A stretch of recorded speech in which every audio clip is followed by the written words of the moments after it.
Cease fire की आड़ में सबसे खौफनाक युद्ध की तैयारी।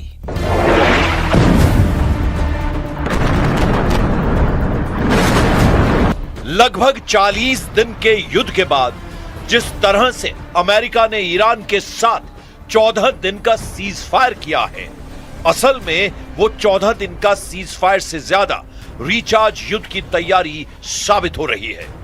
दावा किया जा रहा है कि सीज फायर के ऐलान के लगभग 10 घंटे के अंदर ही ईरान की तेल रिफाइनरी और सीरी द्वीप पर हमला करके अमेरिका और इजराइल ने एक तरह से सीज फायर तोड़ दिया है।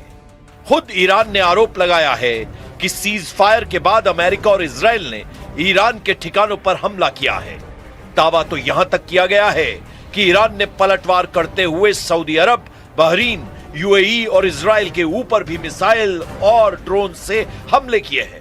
हम आपको दिखाने जा रहे हैं कि कैसे 40 दिन से ईरान युद्ध अमेरिका और इजराइल के लिए नासूर बन चुका है और क्यों अमेरिका ईरान के यूरेनियम को छीनते छीनते यू टर्न मारकर वापस भागने को मजबूर हुआ है।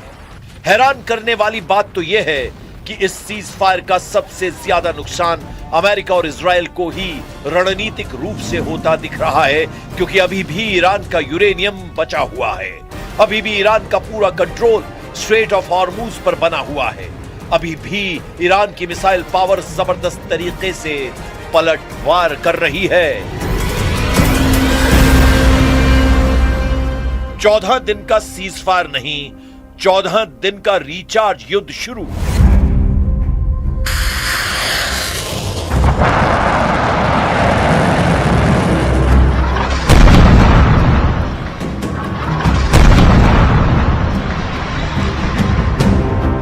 क्या वाकई में 40 दिन तक ईरान पर हमला करने वाले अमेरिका और इजराइल 14 दिन के सीज फायर के बाद ईरान पर हमला नहीं करेंगे, या फिर इन 14 दिनों में अमेरिका और इजराइल नए सिरे से ईरान पर भीषण हमले की तैयारी करेंगे, या पश्चिम एशिया में मौजूद कतर, सऊदी अरब, बहरीन, यूएई, कुवैत में अमेरिका अपने एयर डिफेंस को मजबूत करने में इस्तेमाल करेगा। जो खबरें सामने आ रही हैं वो हैरान करने वाली हैं। दावों के मुताबिक अभी तक अमेरिका और इजराइल ने ईरान पर 13,000 से ज्यादा हमले किए। इसमें निश्चित तौर पर ईरान की सैन्य क्षमता काफी कमजोर हुई है, लेकिन इतनी भी नहीं कि वो घुटने टेक दे। उसके भंडार में अभी भी सैकड़ों बैलिस्टिक और क्रूज मिसाइलों की क्षमता बनी हुई है। ईरान ने 40 दिन के युद्ध में साबित कर दिया है कि ईरान को हवाई हमलों से हराना आसान नहीं, लेकिन अगर जमीनी हमला ईरान पर होता है तो फिर ईरान के साथ ऐसी खूनी जंग होगी जिसे रोकना अमेरिका और इजराइल के बस की बात नहीं रहेगी। हम आपको दिखाते हैं कि कैसे 14 दिन के सीज फायर का फायदा अमेरिका और ईरान उठा सकते हैं। ये 14 दिन युद्ध विराम के कम और रणनीतिक तैयारी के ज्यादा लग रहे हैं। वर्तमान खुफिया रिपोर्टों और अंतरराष्ट्रीय मीडिया जैसे CSIS और ISW की रिपोर्ट के मुताबिक ईरान की नई युद्ध रणनीति और उसके अगले संभावित कदम कुछ इस तरह हो सकते हैं।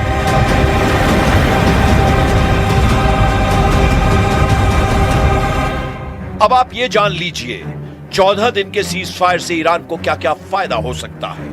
एयर डिफेंस मजबूत करना आसान होगा, मिसाइल स्टॉक रीऑर्गेनाइज करना भी संभव होगा। चीन और रूस से टेक्निकल और इंटेल सपोर्ट बढ़ाने में 14 दिन ईरान के लिए काफी शानदार साबित हो सकते हैं। वहीं अमेरिका और इजराइल के लिए भी 14 दिन का सीज फायर रिचार्ज युद्ध साबित हो सकता है। ईरान पर अगली स्ट्राइक लिस्ट तैयार करना आसान होगा, टारगेटिंग और इंटेल अपडेट करना आसान होगा, क्षेत्र में सैन्य पोजीशन मजबूत करना जैसे हॉर्मुज में मौजूदगी आसान हो जाएगी। वहीं ईरान अपनी बची हुई मिसाइलों को स्थायी ठिकानों की बजाय ट्रकों और मोबाइल लॉन्चर्स पर शिफ्ट कर रहा है। इससे इजरायली उपग्रहों के लिए उन्हें ट्रैक करना मुश्किल हो जाएगा। परमाणु ब्रेकआउट की कोशिश, विशेषज्ञों का मानना है कि ईरान इस 14 दिनों के पॉज का इस्तेमाल अपने यूरेनियम स्टॉक को और अधिक संवर्धित करने के लिए तैयार कर सकता है, ताकि वो वार्ता की मेज पर परमाणु संपन्न राष्ट्र के रूप में अपनी स्थिति मजबूत कर सके। वहीं अमेरिका और इजराइल इंटेलिजेंस रिफ्रेश कर सकते हैं। जब युद्ध चलता है तो दुश्मन छिप जाता है। युद्ध विराम के दौरान जब ईरान की सेना मूवमेंट करेगी तब अमेरिकी सैटेलाइट और इजरायली मोसाद उनके नए ठिकानों को पिन पॉइंट कर लेंगे। हथियारों के स्टॉक की भी बात कर लेते हैं। अमेरिका इजराइल को भारी मात्रा में बंकर बस्टर बम और इंटरसेप्टर मिसाइलें फिर से उपलब्ध करा रहा है, जो पिछले हमलों में खर्च हो चुके थे। अब 14 दिन में इसका दोबारा से रिचार्ज किया जाएगा। ये 14 दिन ईरान के नेतृत्व के भीतर डर पैदा करने के लिए है कि यदि वे 10 अप्रैल की वार्ता में नहीं झुके तो अगला हमला निर्णायक होगा। इसका डर दिखाया जा सकता है।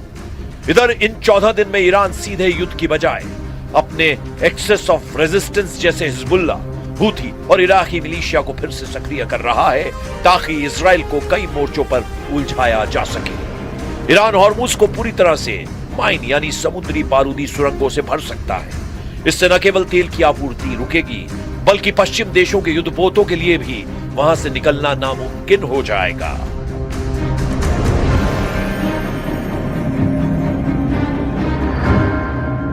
President Trump forged this moment.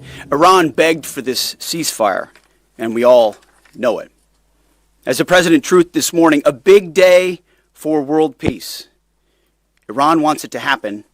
They've had enough. Operation Epic Fury was a historic and overwhelming victory on the battlefield. A capital V military victory. By any measure, Epic Fury decimated Iran's military and rendered it combat ineffective for years to come.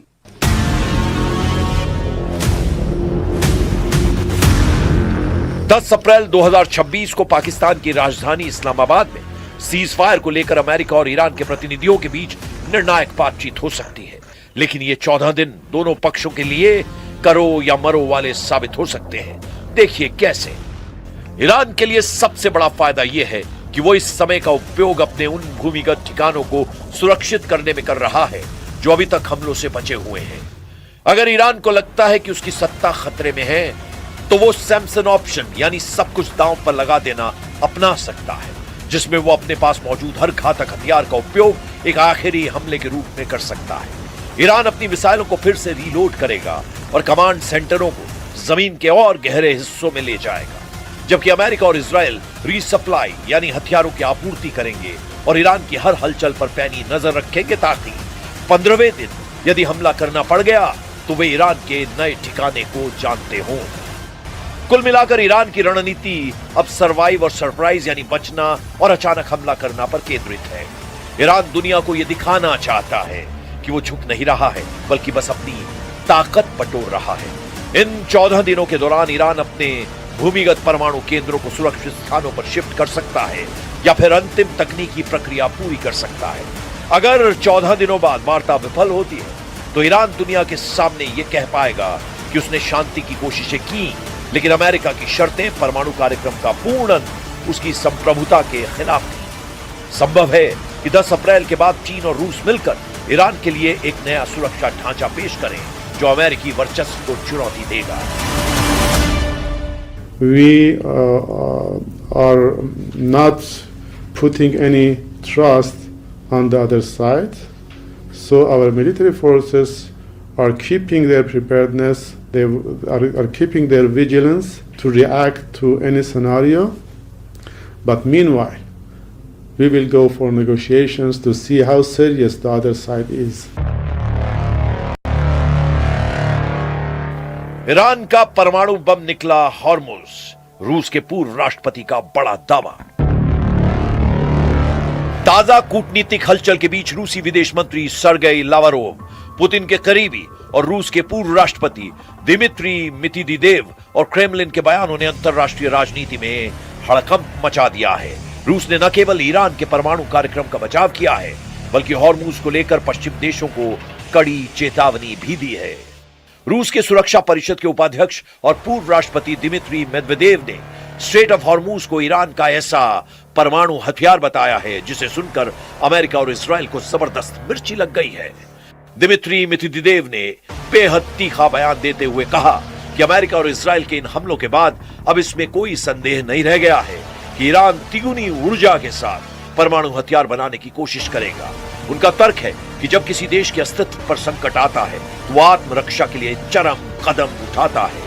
Dmitry Medvedev का बयान इस ओर इशारा करता है कि रूस इस पूरे विवाद में ईरान के साथ मजबूती से खड़ा है। उनका मानना है कि 10 अप्रैल की इस्लामाबाद वार्ता केवल एक पड़ाव है और असली खतरा 14वें दिन के बाद शुरू होगा। उनके इन बयानों ने पश्चिम देशों, खासकर अमेरिका के भीतर एक नई बहस छेड़ दी है कि क्या रूस इस युद्ध विराम के दौरान ईरान को गुप्त रूप से सैन्य सहायता S-400 आदि पहुंचा रहा है। रूसी विदेश मंत्रालय ने स्पष्ट रूप से कहा है कि ईरान के परमाणु केंद्रों पर अमेरिकी और इजरायली हमले अवैध हैं, विनाशकारी हैं और रूस इसे बर्दाश्त नहीं करेगा।